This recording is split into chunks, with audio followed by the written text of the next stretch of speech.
to power and will occupy your mind for the next hour. I'm Liz, and I'm here with Jerry and Shannon. Happy birthday, Occupy. That's right. Yesterday was the 1-year anniversary. Yay. I'm not going to sing. Oh. Well, thank you for all that. Usually I would, but no. That's kind of the point. No offense to women, but the fat lady has not sung, despite the premature obituaries being written by the corporate-owned media. Occupy is alive and well, people. Deal with it. Here we are. Yeah. As long as you can hear our voice on this station, then Occupy's still alive. Not that we're the end-all, be-all, but you know what? We're just three, I guess, people in the United States that are doing this, and there are so many other radio shows like ours. There's TV programs like ours. We're all across the United States. So if you dig what we're doing, you're listening to it right now, check out some of the other shows that are out there because they rock too. So not one person that was moved by Occupy, not one person that occupied has changed. We're still here. We've been saving homes from foreclosure. We've been writing response to the Volcker rule that achieved national attention and renown.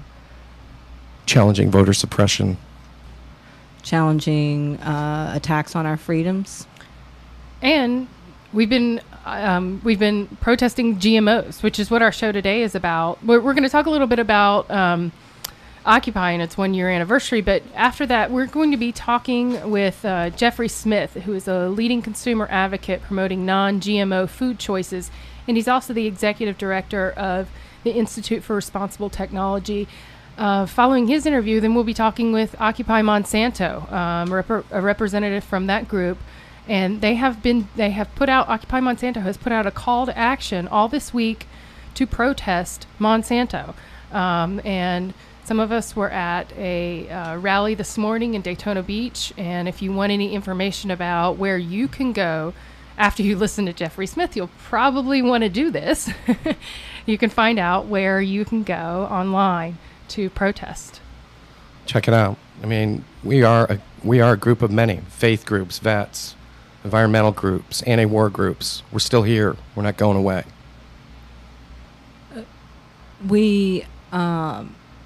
One of the things that we were talking about before the show started was the lack of national media attention to Occupy and to what's been going on from Occupy Monsanto. Earlier, there was a demonstration where protesters shackled themselves to vehicles and actually stopped any stopped business, brought it to a complete halt for Monsanto's corporation. It was a seed distribution plant, and they shut down all 3 entrances. And you know, it was funny. That's a courageous act, people. Yeah. For the day. I mean, it wasn't for an hour. It was till like 3:00 in the afternoon, and there was almost nothing about it in our press, but Press Abroad covered it pretty extensively. Yeah, and Press Abroad actually covered the actions that went on over the weekend. There were actions in New York City. There were actions in San Francisco. There were actions in Los Angeles to celebrate the 1-year anniversary of Occupy. And I didn't see much other than on Democracy Now! About what was going on. So we're still here.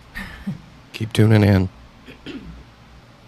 I just want to give a brief update, and we've talked extensively in the past about several issues, the NDAA, some collective bargaining issues across the country for public unions. Shout out to the teachers in Chicago. And what's the NDAA? The National Defense Authorization Act, which essentially takes away habeas corpus, provides for administrative detention without trial of American citizens based on some suspicion by prosecutors or an administrative governor, or I assume the president. The NDAA, however, has been enjoined in its first visit to federal district court. Woo! Woo! Nice decision. I'd also like to say the Wisconsin Anti-Collective Bargaining Act has also been found unconstitutional. by a Dane County court, unconstitutional under both the Wisconsin and the United States constitutions, against free speech, or against the prohibitions against free speech and assembly, among other rights. And there's been a number of voter suppression decisions favorable to voters, but the biggest one is going to come down this week from the Pennsylvania Supreme Court, which heard an argument last week about their voter suppression law. Well, I just wanted to mention some of the actions that went on in New York City, and just point out that the NYPD has been really, they've been up to their old tricks in arresting people. New day, same tactics. Yeah, new day, same tactics. They arrested over 200 people over the weekend, including 9 journalists. Which is quite a feat because, according to the USA Today, there were only 100 protesters there. Yeah, the brown shirts. The white-shirted supervisors apparently are about the same business they were last year, suppressing people's free speech rights. Right, and arresting journalists with credentials. They arrested a photojournalist who had credentials on from the National Press Photographers Association, which is just completely wrong on its face, but then it's also illegal under our Constitution. You can't stop these people from thinking the thoughts that they think. There's a newsflash. And repressive methods of trying to do that just bring more people out, so keep it up. We're like gremlins.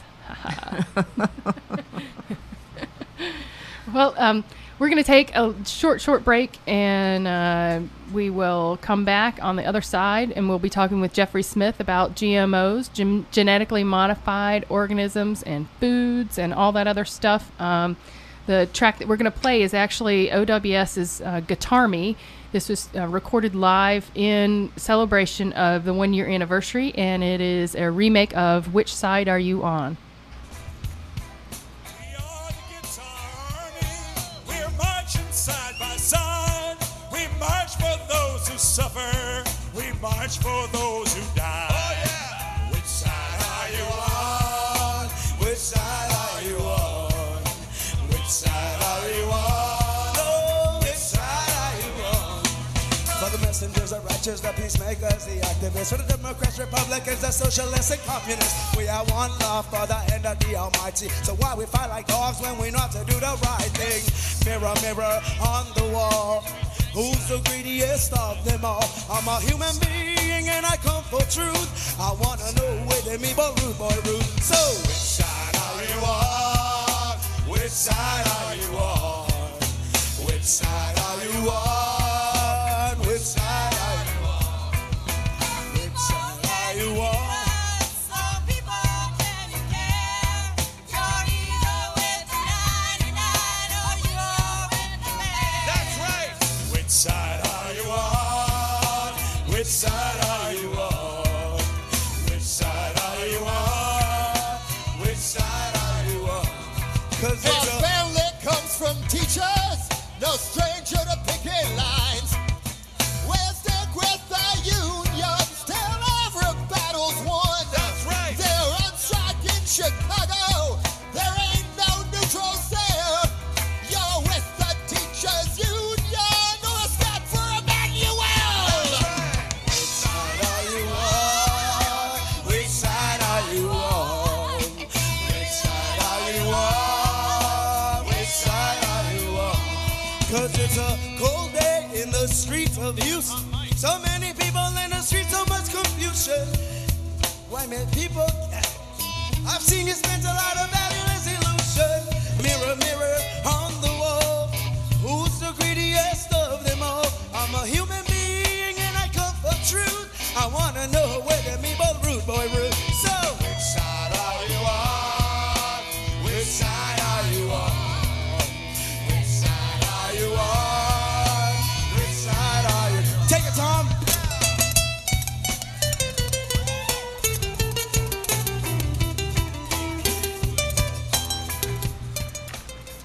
Hi, this is AirOccupy. I'm Liz. I'm here with Jerry and Shannon, and we're back from the break. We're going to get Jeffrey Smith on the line right up here. I think I see his line buzzing. So, I'm right here. Hi, how are you? Great timing. Very good. Good morning. Thanks for calling in.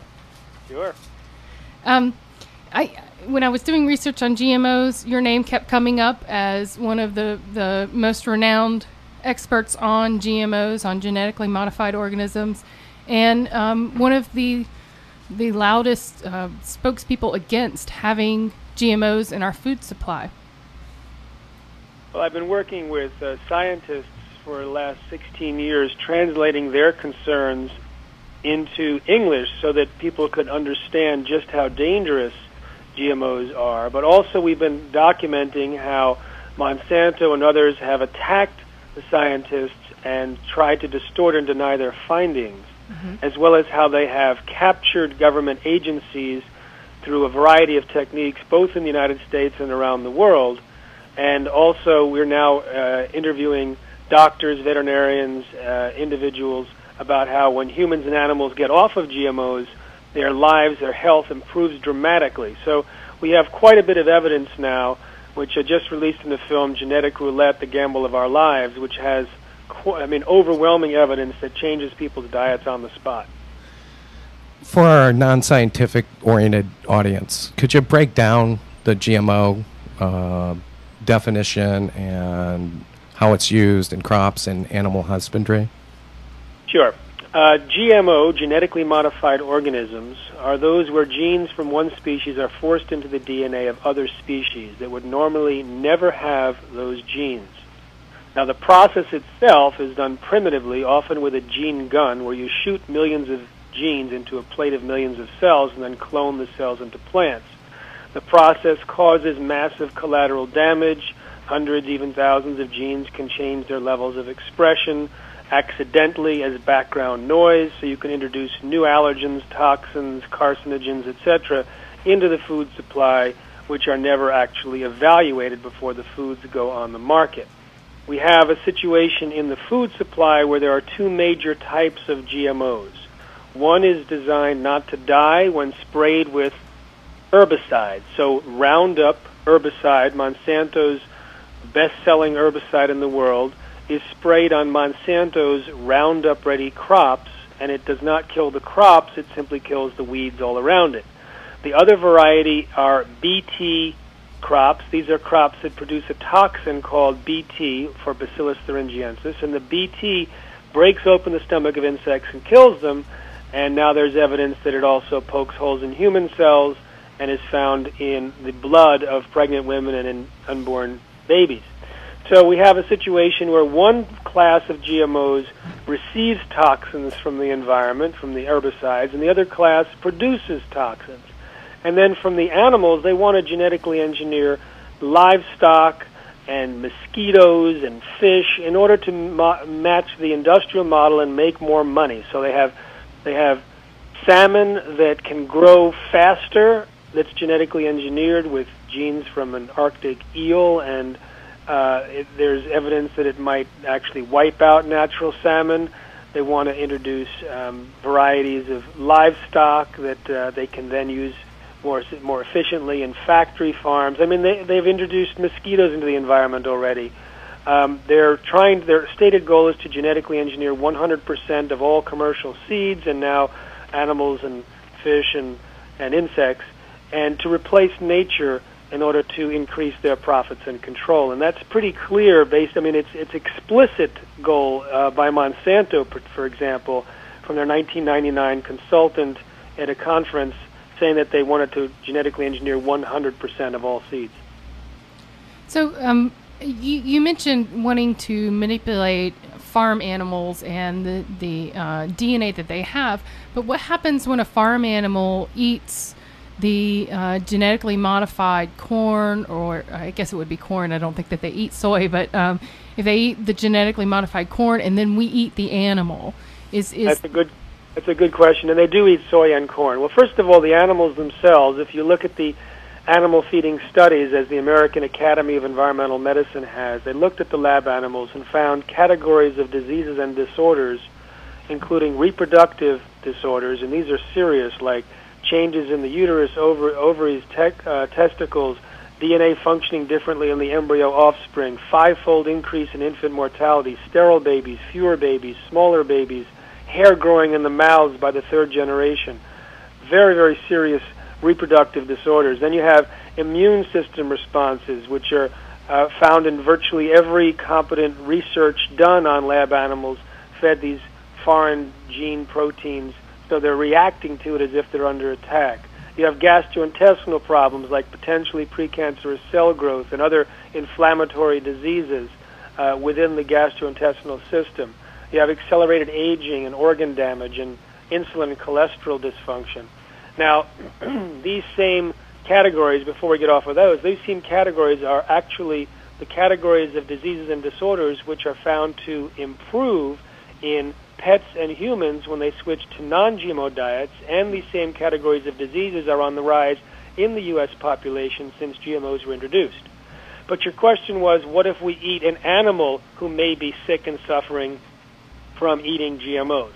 There hasn't been a single published study on this. The FDA scientists were very concerned. They said there's unique health risks associated with milk and meat. We know that animals can bioaccumulate toxins that they eat, so that the toxins in the milk and meat might be even more concentrated than if we ate the GMO directly.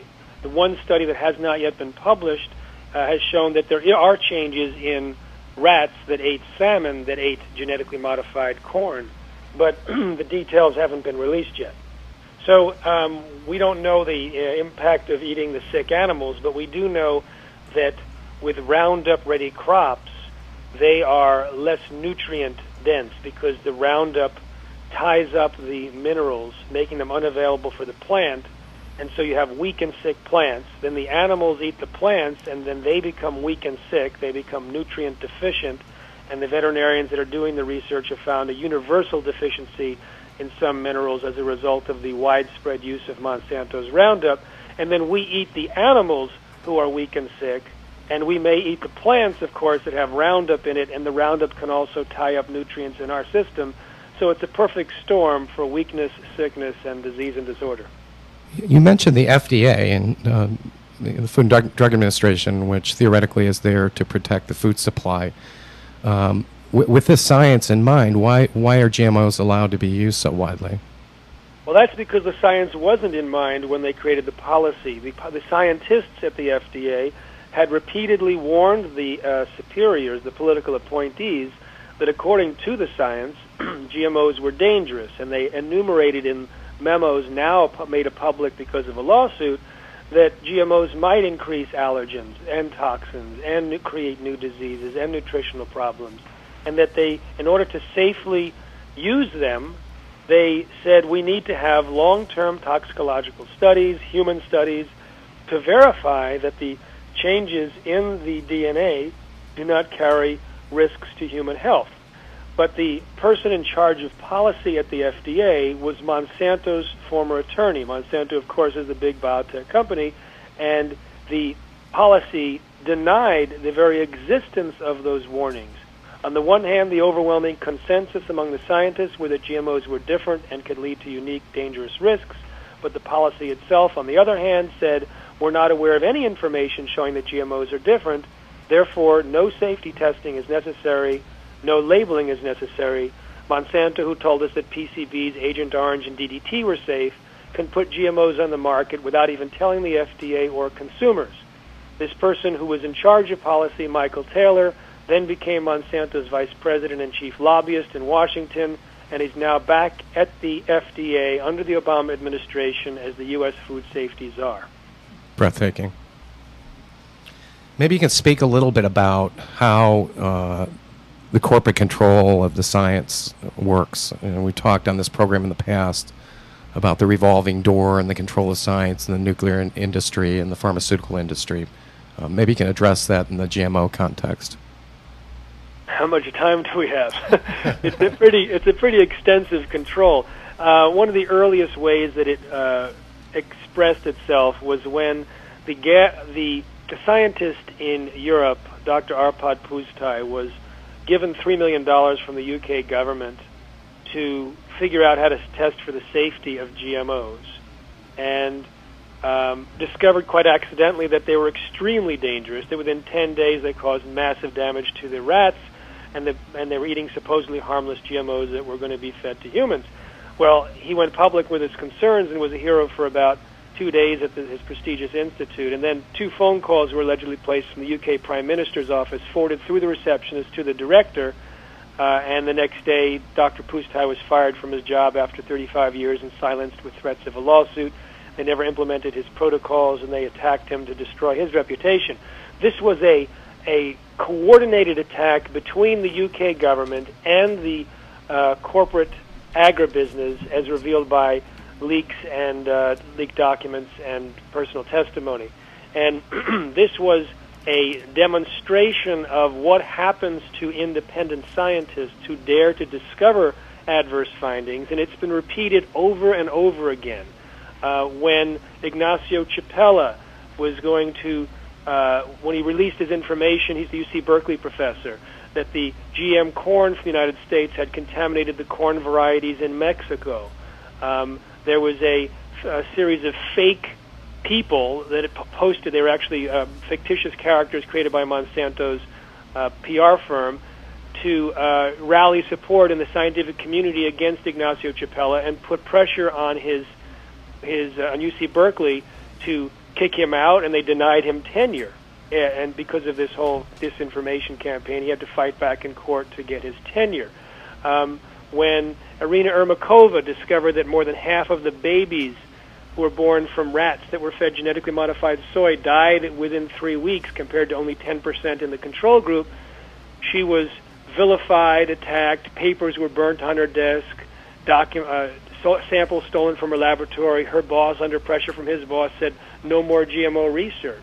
One of her colleagues tried to comfort her by saying, well, maybe the GM soy will solve the overpopulation problem. She wasn't impressed. You know, So these are the attacks, but you also have a situation where the scientists cannot access the seeds, they cannot access the money, they cannot access journals, and if they do, they are attacked. So there's dozens, even hundreds of scientists that refuse to do research in this area because of the way the control works. You know, it would seem, you know, really sci-fi and outlandish and far-fetched if I hadn't just read that whole thing on the attempt to silence climate scientists by the same group that had fought strongly to keep us from regulating tobacco. And the same players, actually. So, and that was death threats against their children, death threats against the scientists. It was pretty incredible. Mr. Smith, could you give us an idea of the percentage of foods on our grocery store shelves that have genetically modified ingredients? Yes, and at non-GMOshoppingguide.com, or a free download from iTunes for the iPhone, Shop No GMO, we have very specific recommendations how to avoid GMOs with thousands of products that have been third-party verified as non-GMO. And it repeats what I'm about to tell you. So if you don't write it down in the audience, then just go to non-GMOshoppingguide.com. There are 9 genetically modified food crops, only 9. Soy, corn, cottonseed for oil, canola oil, sugar from sugar beets, Hawaiian or Chinese papaya, zucchini, crookneck squash, and alfalfa used as hay. Now, unfortunately, the soy and corn, and also the sugar and the cottonseed oil and canola oil, are practically omnipresent in packaged foods. So that's why if you go into a supermarket and you don't pay attention, probably 70% or more of the foods on the shelves contain GMOs or are from animals that are fed GMOs. And so you have to do a little bit of searching to find the ones that are not GMOs. You can find products that are organic, products that say non-GMO. You can use our shopping guide, or you can avoid the derivatives of those 9 food crops. I know they just came out with a whole section where the natural food designation is completely meaningless. You're actually buying something from General Mills, or, you know, it says it's Kashi or whatever, but it's actually the same big ag players with a pared down list of ingredients that still has GMO in it. That's right. In fact, the California ballot initiative, which is being voted on in November, which would require mandatory labeling of GMOs, would also require that if something has GMOs, it couldn't also say natural. So I'm very much in favor of Prop 37 in California, and of course, Monsanto and the biotech industry and the food industry have started a big disinformation campaign, lying about the fact that it doesn't cost anything to consumers. They're saying it'll cost hundreds of dollars, lying about the fact that it's going to create lawsuits, and of course it won't. It's a very simple right-to-know measure requiring labeling of GMOs. Actually, as part of this campaign against that proposition, what I noticed when I was reading is on the same day, this whole series of opinion articles, it was right after that Stanford study that said organics weren't any healthier. Yes, and there was this it was in, abroad, in the U.S., in the Washington Post, this whole list of different opinion pieces ridiculing people who bought organic, and ridiculing the price of it. It just had to have been orchestrated. It was just insane. One of the people who were involved in producing the article used to work for the tobacco industry, disinforming there. Right, that's right. I did read that. Yeah. It's an industry. Unbelievable. Well, I was reading about GMOs, and just a few weeks ago, the study came out that researchers found that in human DNA, 80% of what they thought was junk actually does something. And so it made me think, if we don't even know what the human genome is doing and the triggers for turning on and off and making proteins that we have in our own cellular structure, they have no idea what they're doing when they insert, pieces of DNA that they know produce a protein, but they don't know how to turn it off, how to turn it on. There's so much about cellular and genetics that we just don't know. Yeah, it's the whole understanding of what a gene is and how DNA functions is completely different now than when GMOs were introduced. So most of the basic fundamental assumptions about science and about safety have been overturned since these have been on the market. And this has been confirmed in my discussions with Monsanto people, and it's been confirmed by scientists all over the world. So it's really a technology based on lies, and it's a promotion based on lies. Now, I have a gift for the readers this week.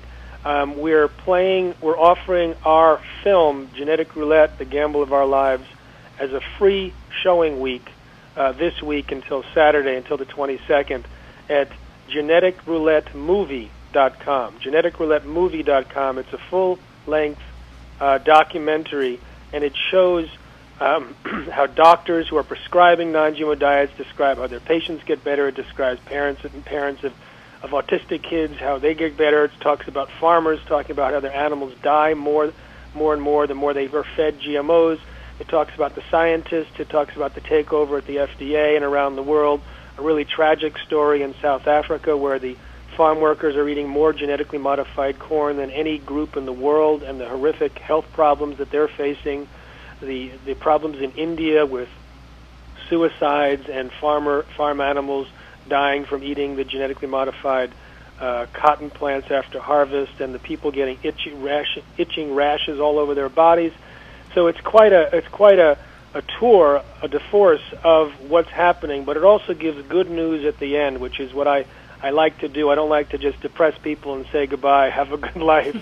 I want to say that we have now the signs of a coming tipping point of consumer rejection. As more people learn about GMOs, they learn naturally that they're not healthy. They want to avoid them. They start avoiding them. That means the non-GMO labels have become one of the fastest-growing label claims in America.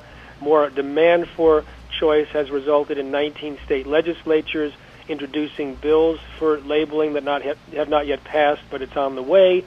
So we're seeing a change in collective consciousness, and I think as soon as we have about 5% of U.S. shoppers avoiding GM ingredients, that would be sufficient to create a tipping point in the United States with the same companies that already removed GMOs from Europe when a tipping point hit there over a decade ago. I want to just really thank you for what you're doing. This is so important. I attended an Audubon meeting last night, a local Audubon meeting, and in that meeting, a woman was speaking about an initiative here to stop a development. And what she pointed out, which is, you've mentioned, is, the corporate representatives are very well funded. Their sole purpose is to protect the corporate interests, and there's an army of them. And the people who are just, ordinary citizens who are working for justice and safety and health and well-being, we've got our lives, we've got our jobs, we've got our children. We don't have the money backing us. All we have is our dedication and passion, and numbers. That's the other thing. We have strength in numbers. It makes a difference. They were successful in that endeavor, and will be successful now. Absolutely. In fact, this is really our strength. When you're doing a strategic analysis of how to stop GMOs, you look at where Monsanto's strength is. It's controlling government. It's controlling mainstream media. It's controlling academia. It's actually completely skewing the information that goes to farmers through a variety of methods. But where they are the weakest and we are the strongest are in the numbers of people who understand that corporations can provide us with toxic stuff and lie about it, and realize that GMOs, based on the information that we've collected, are extremely dangerous, are probably responsible for an increase of serious disorders and diseases in the United States, and people notice that they get better within days of switching off of GMOs. So if we can get the information out person to person and through this type of media, we can easily overcome the corporate influences here, because it doesn't even take a law. We don't have to have it officially banned. We don't have to ask the Obama administration for a bailout on GMOs, simply by, in this case, market forces showing that GMOs are now a marketing liability. Since there's no consumer benefits, you're not going to have companies like Nestle's and Hershey's and Kraft, holding on to GMOs for those people that want their daily dose of Roundup. It's just toxic, so no one's going to do that. So we're in a perfect position for direct democracy in this case with saying no to GMOs. So visit the website, people. It's our food supply, it's our health, it's our environment. Let's get informed, and let's make our shopping decisions accordingly. Yeah. Jeffrey Smith, thank you so much for taking the time to talk with us about GMOs. It's been enlightening, and I hope in the future, if you wouldn't mind coming back and updating us on what's going on. And I know you study a lot of different other topics, so we'll maybe get into those as well in the future. Thanks, ma'am. Thank you. Thank you. So that was Jeffrey Smith. He's a leading consumer advocate promoting non-GMO food choices. Go to his website for more information. It's the Institute for Responsible Technology. And you can also check out the movie. It's called Genetic Roulette. And we will have that information on our Facebook page if you want to check that out. We're going to take a short break right now. You're going to listen to a little song about Monsanto, and then we'll be back with Occupy Monsanto. Thanks.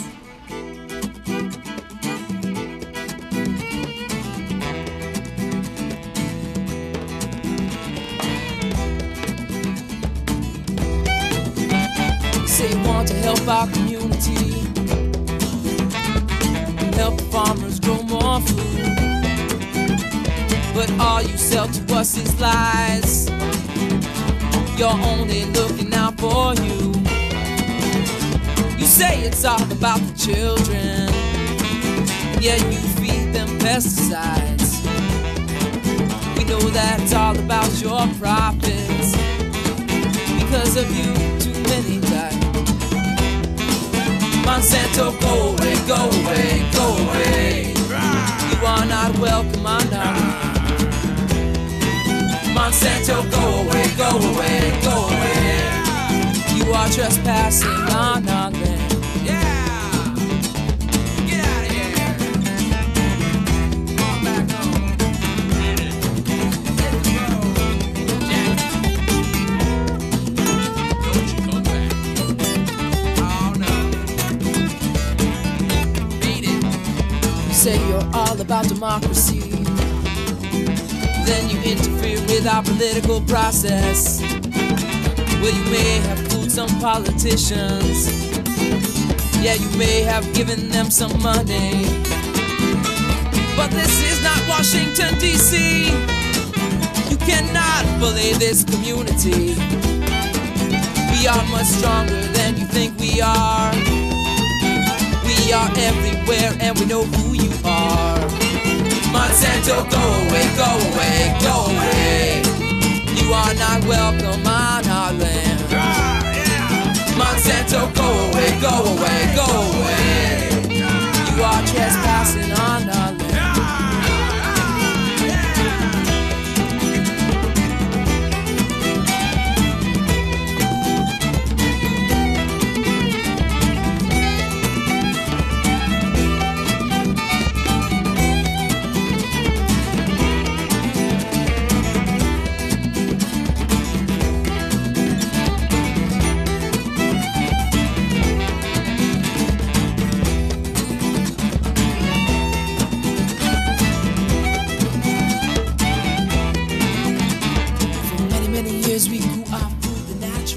Hi, this is AirOccupy. We're back, and we're talking GMOs today. We just finished an interview with Jeffrey Smith, and now we're going to talk with Occupy Monsanto. Adam, hi, this is Liz. Are you on the line? Yes, I am, Liz. Thanks for calling in. We just had a really enlightening discussion with Jeffrey Smith about GMOs and how incredibly harming and damaging they are to us. But Occupy Monsanto is about more than just GMOs. I mean, Monsanto is a pretty evil company in its own right. Is that correct? That's correct. I mean, we're looking at the entire industrial agricultural system and really saying, look, people are rejecting this. They don't want to eat factory farm food. They want to eat food that's been tended by people, that has history, that has regional flavor, that has culture associated with it, not a monocrop, one-size-fits-all agricultural system that heavily relies on spraying herbicides and pesticides we know are linked to all kinds of problems, health problems in people. So we want to prevent the slide in fertility that's going on in this country since these chemicals were introduced into agriculture. The slide of fertility has been well documented by the CDC, and since GMOs were introduced into the food supply, there is a correlating increase, dramatic increase in autism, as well as obesity and allergies, foodborne allergies. And it is our position that we don't need to wait for more research at this point. It is time to put these crops back into the laboratories from which they came, continue researching them indeed, but in the interim, we need to get back to conventional and organic methods that don't involve,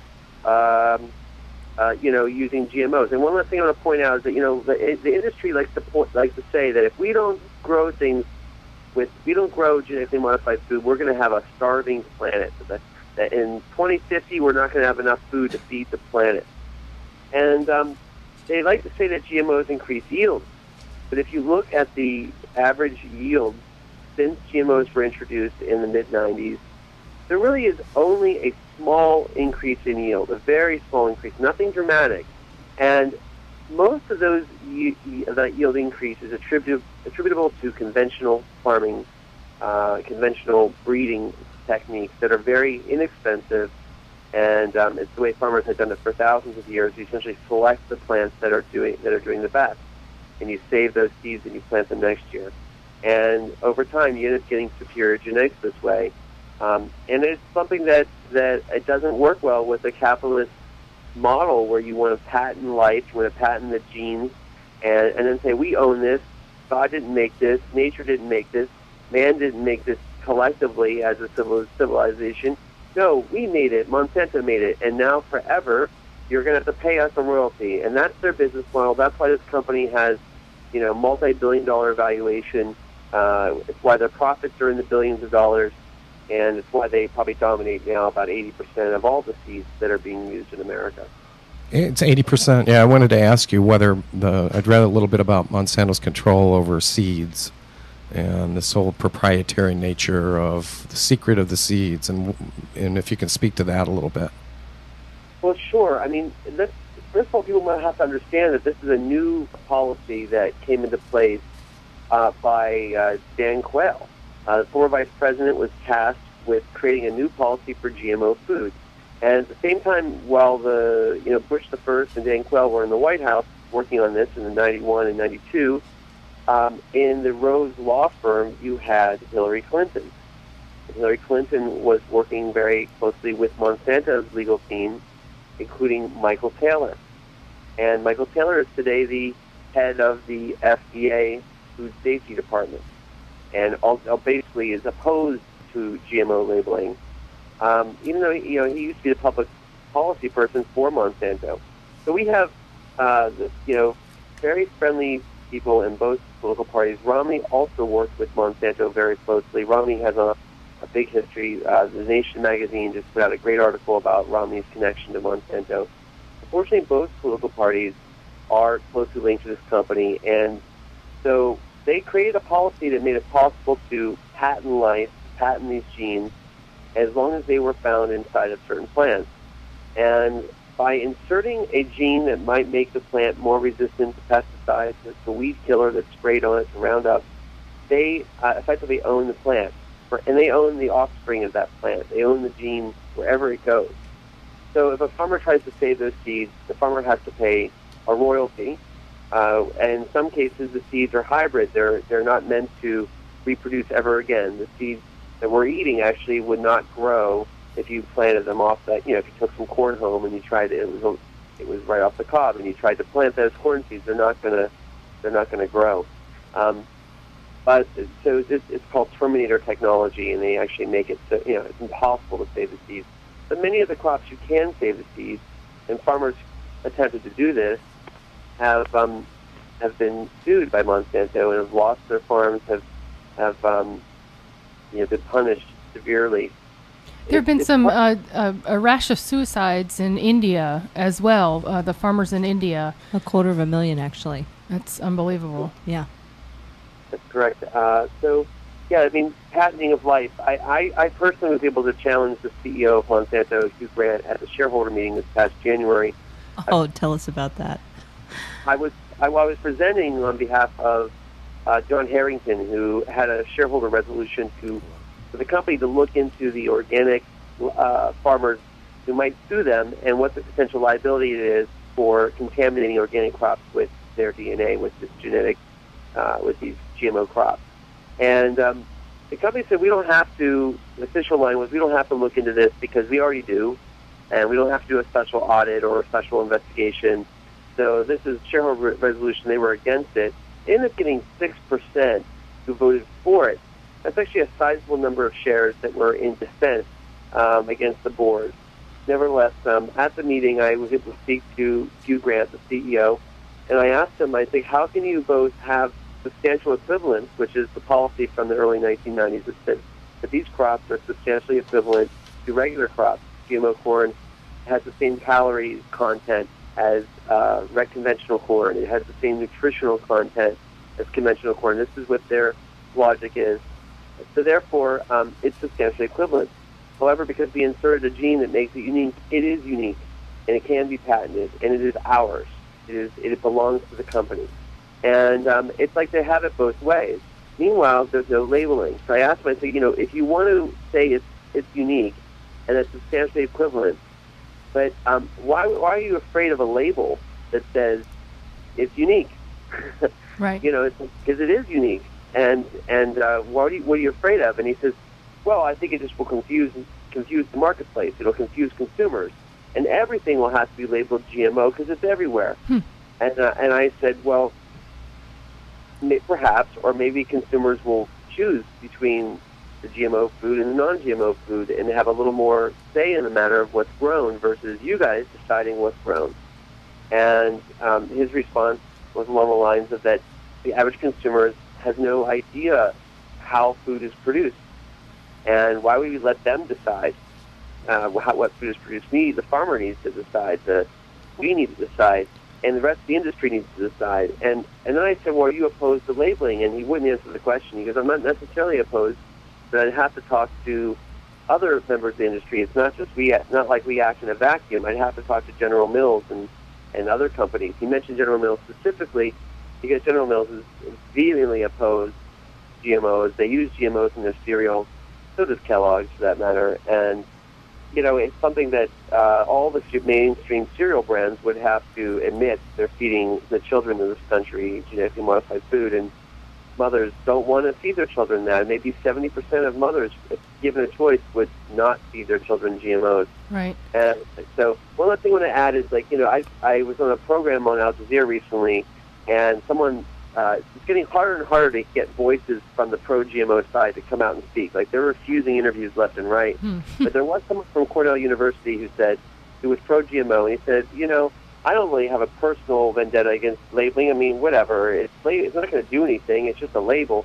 And I take issue with that because I really do think it puts the consumer in the driver's seat. And all you have to do is look at Europe, where only 20% of the food produced, not just the food that people are eating, we're talking about food for animals too, only 20% of the food produced is actually GMO. Probably none of it is going into food that people eat. Instead, it's going into feeding animals. Right. But even that is problematic, and as we've seen with animals that, as some people have pointed out, through anecdotal evidence, have rejected the food when they're given the choice, when they can tell the difference between GMO corn and non-GMO corn. Although it is anecdotal, there's never been a major study done, and that's part of the problem too. It's like you can't even study the GMO crop without getting permission from Monsanto. Because it's their seed is proprietary. Adam, I have a question for you.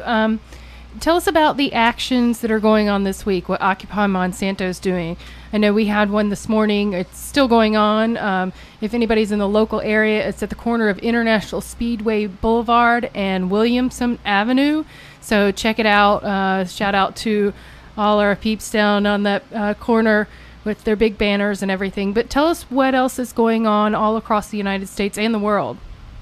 Okay, well, since this past spring, a small group calling themselves the Genetic Crime Unit of Occupy Monsanto called for worldwide protests on the one-year anniversary of the Occupy movement, which was yesterday.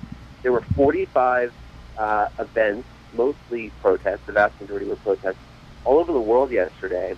Many of these were done in coordination with the Occupy Wall Street movement. The Occupy Monsanto movement sees itself, I think, as sort of it's focusing on food issues, it's focusing on Monsanto and in GMOs, but it's also making the connections to, economic injustice, to food security, to what's happening with to our food and who's controlling it. It's really the 1% trying to control the food of the 99%, and so it really does go well with the messaging of Occupy. So it was, a worldwide effort, volunteer effort. People signed up through the website occupy-monsanto.com. They were vetted. Actions were organized. Last week there was a very exciting protest. I think you mentioned it earlier on your show, where activists actually shut down a GMO distribution facility in Oxnard, California. And today there are more protests. There are more protests throughout the week, actually. Today in Hawaii there's protests as well, in addition to the one where you're at. And there's also protests in Germany taking place. And at the Prime Minister's office in Japan, there are protests taking place. It's really exciting to see demonstrations pop up around the world. I mean, Argentina had demonstrations with thousands of people, and Argentina is a country that essentially has banned GMO food. I didn't realize that. There are numerous countries that require labeling of GMOs and strict regulation. The U.S. really has a laissez-faire approach, which is, if people get sick, maybe we'll do something about it. But ultimately, if people aren't getting sick in an obvious way, a very, very obvious way, I think the government will not take action. And Jeffrey Smith is absolutely right that people who go off a GMO diet and start eating organic food get sick less often or healthier. And this is anecdotal, of course, because, again, we don't have the long-term studies. But you know what? It's a free country. People have a right to speak their mind. And I think it's time for people to speak truth to power here. Unfortunately, these protests are not going to be enough. I can tell you that right now. I think there's going to be more protests later in October. I think the Monsanto company has not properly responded to the protest. They are hiding right now. They are avoiding media interviews. And I think they really, when they lose this ballot initiative in California, which is coming up in November, and it's looking increasingly like no matter how much money they spend, and they've already spent, I think, over $10 million has been reported by one company, this Monsanto, let alone another, I think, $15 million. So over $25 million has gone into defeating Proposition 37 in California, which would require GMO labeling, which doesn't even go far enough. I mean, labeling is not going far enough. It's just the beginning. But they're not doing well with their advertising and their No campaign. I mean, their No campaign was exposed as actually being the same PR flack who used to work for the tobacco industry. So Right, these man. are the people that are feeding us, I mean, they're actually feeding the country. It's like they're feeding us bullshit. Excuse me, I don't think I can say it in the air. It's all good. What's your approach personally with the FDA having abdicated its role and corporate control over the science? How do you shop? Well, I personally buy organic food almost exclusively. There are non-GMO brands out there that I will give their food a shot as well. The problem with just non-GMO certification is that you still may be getting pesticides and herbicides. Right. And I think that's the main reason to not eat GMO foods is because they're pretty much guaranteed to have herbicide on them. Right. But you got to eat organic. You try to eat local. If you can belong to a CSA, do that. That's a community support agriculture. The CSAs are a great value. You make lifelong friends in your community. You eventually get to go to the farm and hang out, and get a little bit of that farming life. It's really nice not to be a farmer because it's hard work. It's nice to occasionally visit a farm and and actually be part of the community, and that to support that needs to support farming.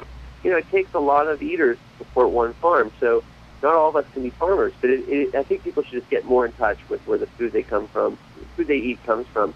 And also, if you just ask farmers you meet at the farmers market, did you guys spray this? Did you spray it with Roundup or anything? When they hear that question more and more, they realize people don't want it. And there are alternative methods. Conventional agriculture, organic agriculture has a host of methods to control weeds. And really, this weed killer is making super weeds, making this problem worse. Well, Adam, we are running out of time, but thank you so much for calling in and telling us about Occupy Monsanto. And if anyone wants I more... hope to vote this year and ask the politicians in your community, where do they stand on GMOs? Thank Okay, you. yeah. very good. Right on. Very good. Thanks so much, and hopefully we'll have you back on to talk about the actions that went on this week. And the Labeling Act in Cali. Yeah. Thanks right. so much. Sure. It's been great hearing you. Well, this has been a wonderful show. I'm so glad we had such wonderful guests. And we are going to have an excellent show next week as well. I just want to plug that. We have Jill Stein, Dr. Jill Stein, who is the Green Party candidate for president. She's going to come on and talk with us for a while next week. And hope you guys tune in. And if you have any questions for us, please email them to general@airoccupy.com. This has been AirOccupy. Celebrate, occupy, peace.